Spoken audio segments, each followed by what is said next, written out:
today? It is Monday, February 15th. I hope you had a wonderful weekend. I am here to bring you my first Mart Fabricista make of 2021. I am thrilled to be back with them this year, featuring their gorgeous fabrics and showing you what I have done with them.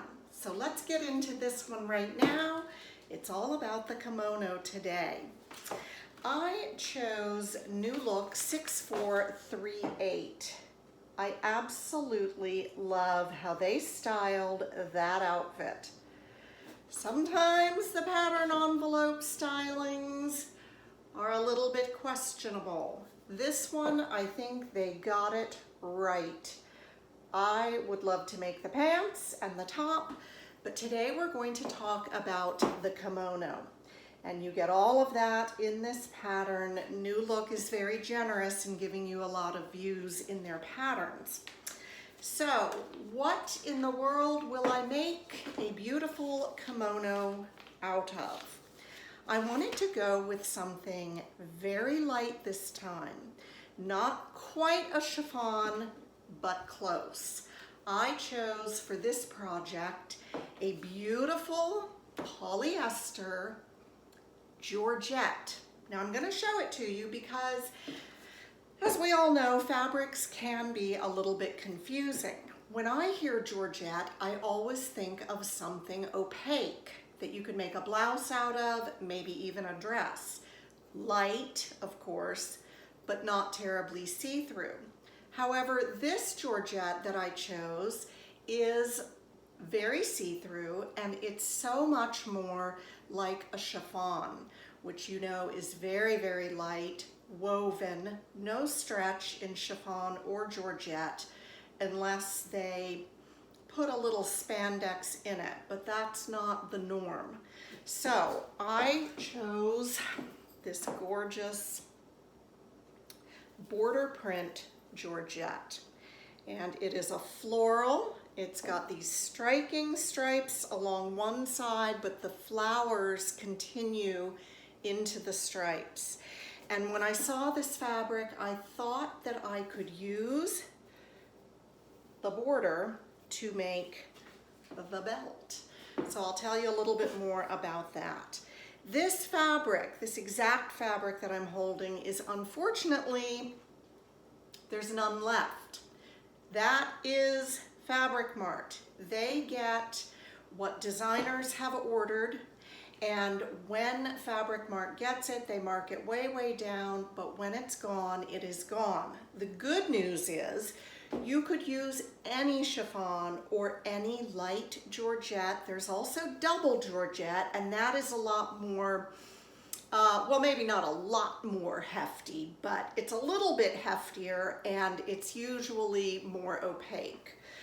So I will link you to some beautiful chiffons that Mart has right now. You can get silk georgette, and of course you can get silk chiffon. The reason I went with poly is simply for the ease of care. I can toss it into a cold water wash, I can toss it into the dryer, and it comes out looking spectacular. No color fading, no shrinking, and barely needed an iron. Now this is what I had left, so it's in an odd shape. I'm going to insert in this video a couple construction tips along the way. So the belt, and you know, I'll also have Brad film a full-length shot of me so you can see how I styled my kimono. I did use the stripes for the belt, which is a double layer, and I did a lot of top stitching on this kimono.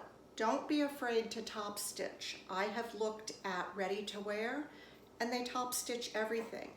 And of course, top stitching is decorative, but it also serves a purpose. I top stitched my facing down so that if the kimono flops open, you're not going to see anything, any raw edges or any interfacing on the bottom on the other side. Now, the other thing I did, I did a little bit of an experiment with this kimono. Being a very light sheer fabric, you can't leave any seam finishes raw. This fabric and any chiffon or georgette will fray. So I knew I would have to finish my seams.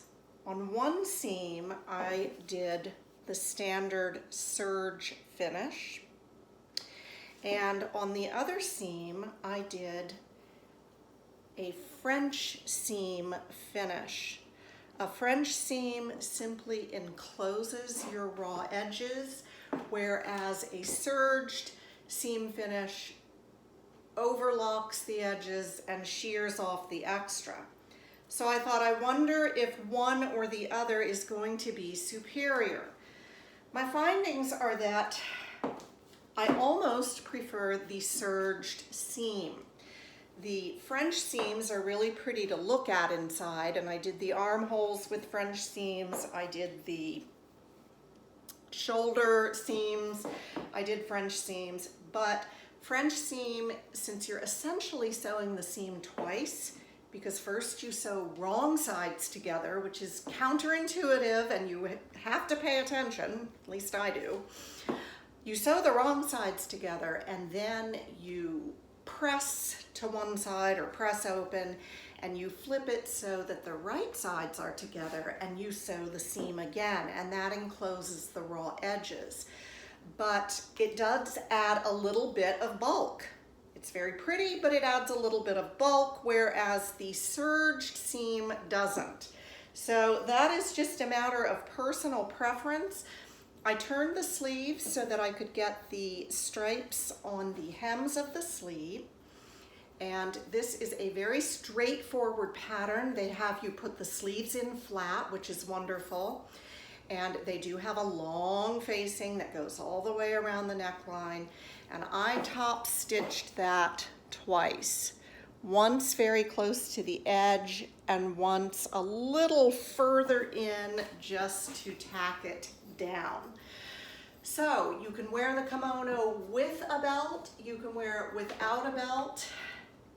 There's just something about wearing a very elegant fabric in this style. It just makes you feel put together and, you know, a little bit fancy. Not that I'm going anywhere fancy, but hey, it feels good to feel that way.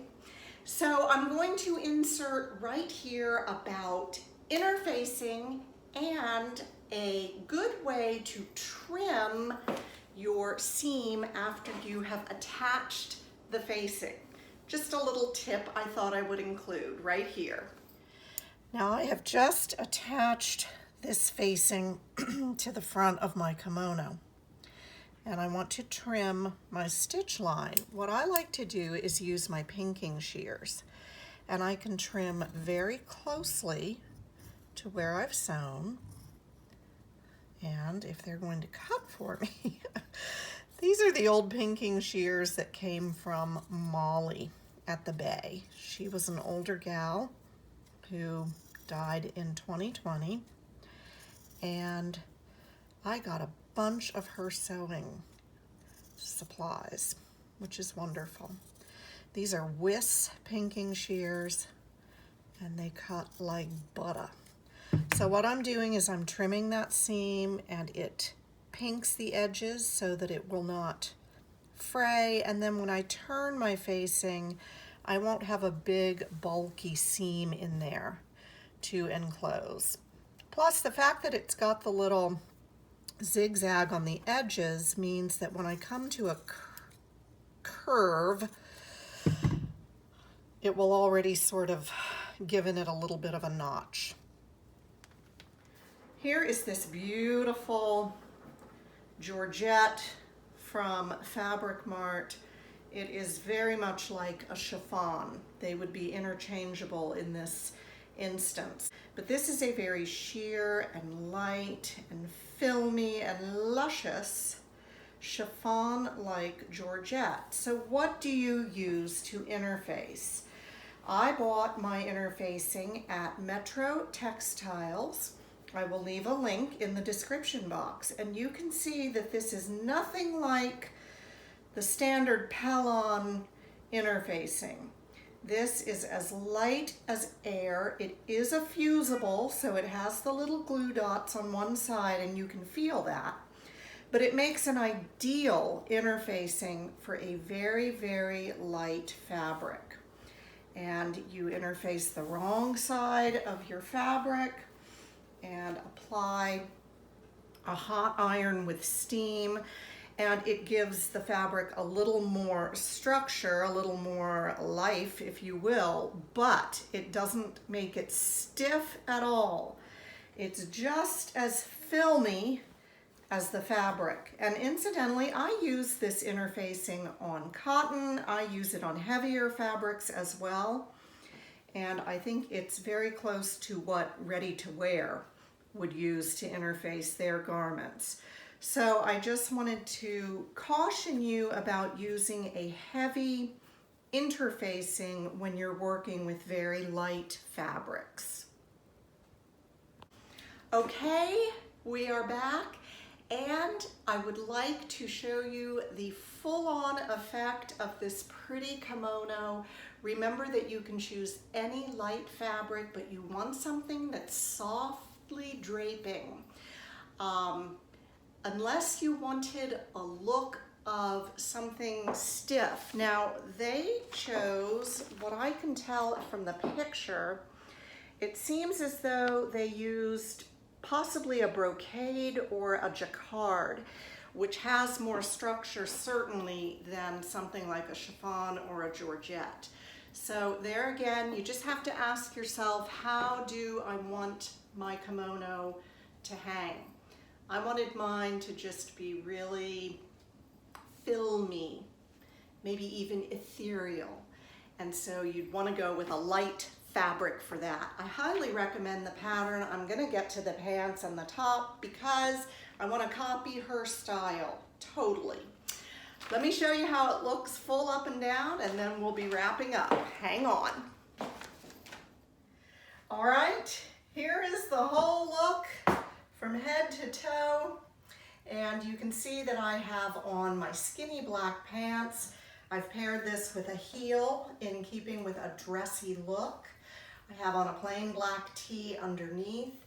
Here is the look of the kimono belted, and I'll spin around for you so that you can see front and back. And here is the look without the belt. I was wondering if I could make it like a dramatic scarf, but I don't think that's going to work, so we will leave that idea behind. Here it is, unbelted, head to toe, cameraman, and this is a very comfortable outfit. The fact that you have this light jacket over means that you're not self-conscious, means that I'm not self-conscious about my winter diet, and it just gives me a lift to wear something so pretty like this. So look for a border print to use in interesting ways, and check out my links in the description box for more beautiful fabric pics from Mart Fabrics. I'll see you soon. Thanks for watching. Oh, and thank you for being so complimentary about my hair. This is laziness, folks. I have not gone to a salon because I just don't wanna. And then I complain about my hair. So I can't have it both ways, but I do appreciate your kind comments about it. I'm hoping that you have a really good week. Happy Monday to everyone. Let's hope this one is onward and upward. Talk to you soon. Bye.